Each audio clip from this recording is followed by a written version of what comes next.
Qual é a primeira coisa que eu preciso saber para ser um dono de restaurante?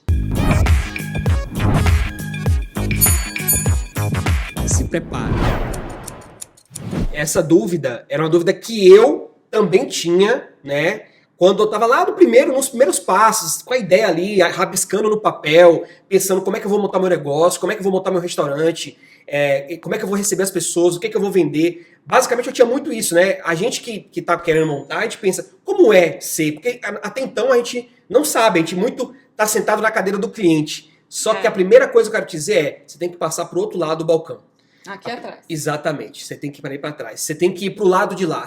Se eu te dissesse assim, o primeiro passo para você poder se ver como dono de restaurante é não estar somente no glamour de ser dono de restaurante. Porque é muito bacana você ver aqueles programas de MasterChef, né? O dono do restaurante aparecendo ali, todo pomposo, no restaurante bombando, todo mundo falando, estando na revista, saindo na mídia. Só que na real, é muita ralação, principalmente nos 2 primeiros anos. Você vai trabalhar demais, você vai trabalhar sábado, você vai trabalhar domingo, vai trabalhar feriado, dia dos pais, dia das mães.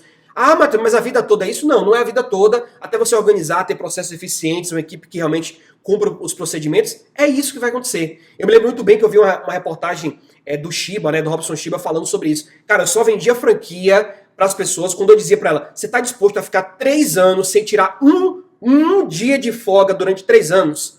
Se você me disser para mim que tá, eu te vendo a franquia. Se você falar pra mim que não tá tudo certo, você não precisa comprar. Feriado, dia dos pais, dia das mães, dia dos namorados, Exatamente. fim de semana, tem que abrir mão de tudo isso, né? Então, é a real, é a verdade. Eu diria isso, que a primeira coisa é, cara, você tem que passar pro outro lado do balcão. Você tem que ganhar experiência.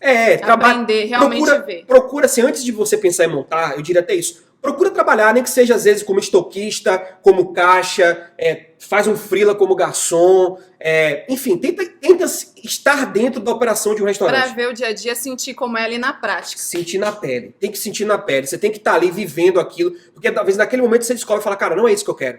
Não é ter um restaurante, eu quero talvez vender, sei lá, sapato, quero ter uma farmácia, quero vender roupa, e tá tudo certo. Porque ter um restaurante é um negócio. A gente às vezes leva muito pro lado da paixão pela cozinha, da paixão pela culinária, da paixão por atender pessoas. Exatamente. Mas você tem que pensar que no futuro... Não é só isso. Não, tem que te dar dinheiro, cara. Não, senão é filantropia. É uma instituição de caridade, não é. Né? A gente só descobre isso quando os boletos vêm e a gente não consegue pagar. Então, a primeira coisa é se colocar lá do outro lado do balcão. Se ver trabalhando dentro de uma operação de restaurante. Esse é o primeiro ponto. Ótimo, eu sinto bem isso. Eu sinto que as pessoas abrem o negócio de alimentação muito pelo amor, muito por gostar de cozinhar. Ou você faz uma excelente massa. Por que você não abre um restaurante? A pessoa vai lá e você tem uma mão tão boa, cozinha tão bem. Exato. Vai lá e abre o restaurante, mas esquece. Só consegue ver mesmo ali no dia a dia, depois de alguns meses, dias ou até anos de trabalho, que é uma empresa e precisa de controle, gestão, liderança, controlar o marketing, vendas, estratégias, enfim, é muita coisa, né? Muita coisa. Além de ser uma indústria, né? Que produz para depois vender no comércio. É basicamente isso. É bem complexo, mas vamos lá, né? Agora eu vou para a segunda pergunta. E essa é uma pergunta que a gente recebe bastante, né? Que é o seguinte: se você pudesse falar, qual é o erro nessa trajetória, nessa jornada de dono de restaurante que te custou mais caro? Para que as pessoas que estão ali do outro lado, vendo e ouvindo, não cometam e não passem por isso, que não precisa. Dá para colocar uns 10. Dá para colocar Tem uns bastante, 10. Né? Dá para colocar uns 10. Será né? que a gente consegue pensar em um? Meu Deus. Foram muitos erros. Eu abro o meu coração, né, para dizer isso aqui claramente para você que tá vendo esse vídeo e ouvindo, né? Eu errei muito. Cometi erros que hoje eu diria que eu não cometeria pelo simples fato de eu não conhecer uma coisa. Acho que isso foi o principal. Não conhecer os números do negócio. Eu acreditei muito pelo amor. Eu sou um excelente inspetor de controle de qualidade. Eu tenho uma bagagem muito grande nessa parte de controle, de processos, entender um pouquinho sobre isso. Mas, na verdade, eu não conhecia nada sobre os números do restaurante. Eu não tinha a menor ideia do quão é importante você já começar com a formação do preço de venda correta. O quanto é importante você começar com a ficha técnica, saber o preço de venda do produto que você vai talvez mais vender e você está dando burro em ponta de faca. Controlar um CMV. CMV, eu fui descobrir isso depois de muito tempo, que era CMV, controle de estoque, fazer auditorias. Então, assim, eu acho que o principal é subestimar os números. Não olhar os números do negócio, não saber como é que essa conta fecha. Peraí, eu tô montando um negócio. Eu tenho que vender quanto, eu pago quanto eu tô pagando e em que eu tô pagando, pra onde está indo o meu dinheiro. É uma coisa que a gente não olha. A gente só se pergunta isso quando tá rodando. Não, eu abri, agora descobri que eu tenho tanto de aluguel a pagar, tanto de luz, tanto de funcionário, tem que fazer compra, tem que fazer o marketing, tem que fazer tanta coisa e no final tem que sobrar dinheiro. Como que sobra? Se não tiver o controle. Se não tiver controle, se eu não saber nada desses números, como é que eu sei se está regulado ou desregulado? Como é que eu sei se eu estou indo no número bom ou no número ruim? Como é que eu sei se meu custo fixo está bom ou está ruim? Como é que eu sei se meu CMV está bom ou está ruim? Então isso é algo que eu já deveria saber. Eu não sabia, eu comecei muito pelo feeling, né? Vamos dizer assim, pelo sentimento de atender bem, de receber bem um cliente. Não, vai ter muito cliente, tendo muito cliente, é certo que eu vou ganhar dinheiro. Basicamente era isso. Mas tá, e como faz para gerir esse dinheiro quando ele está dentro do caixa?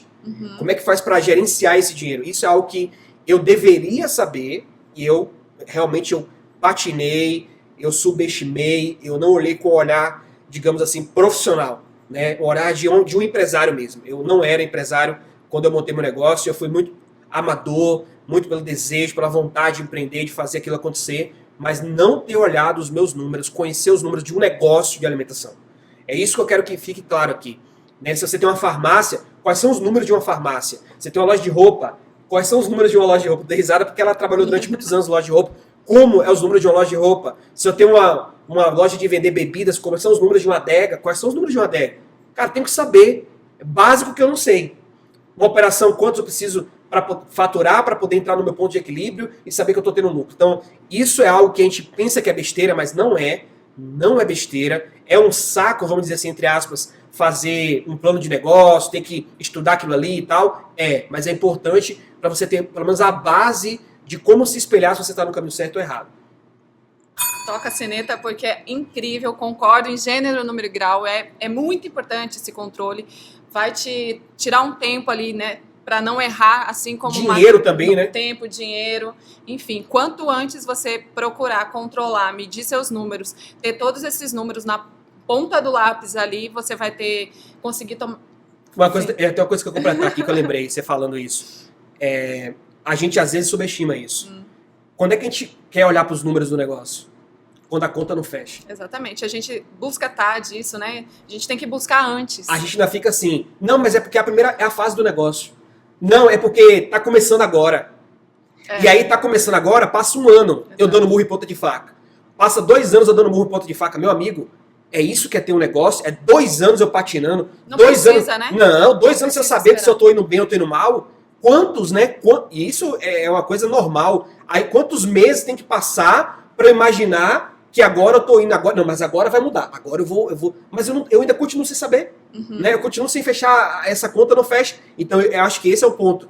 Não espere chegar 1, 2, 3 anos, 4 anos sem você ter resultado para você falar, não, agora eu preciso entender os números do meu negócio. Não. É antes mesmo de montar. É antes, você já tem que estar sabendo. Para você estar evitando ali muita dor de cabeça, enfim, estresse, briga com família, briga com a esposa, com o filho, tudo mais. Porque o negócio não vai girar, não vai dar resultado, dor de cabeça, estresse, e você não vai sair do lugar. Então haja rápido e tenha o controle dos seus números o quanto antes, né? Fundamental. Pum! Explodir aí, tocar a sineta, vai explodir. Então, se você curtiu esse episódio, desce o dedo nesse like aí, né? Manda esse conteúdo para mais pessoas, segue a gente no Spotify, indica também no Spotify o nosso podcast aí, e a gente tá junto nessa jornada aí do nosso podcast Casal Empreendedor! Muito bom! Até o próximo episódio! Até, tchau, tchau.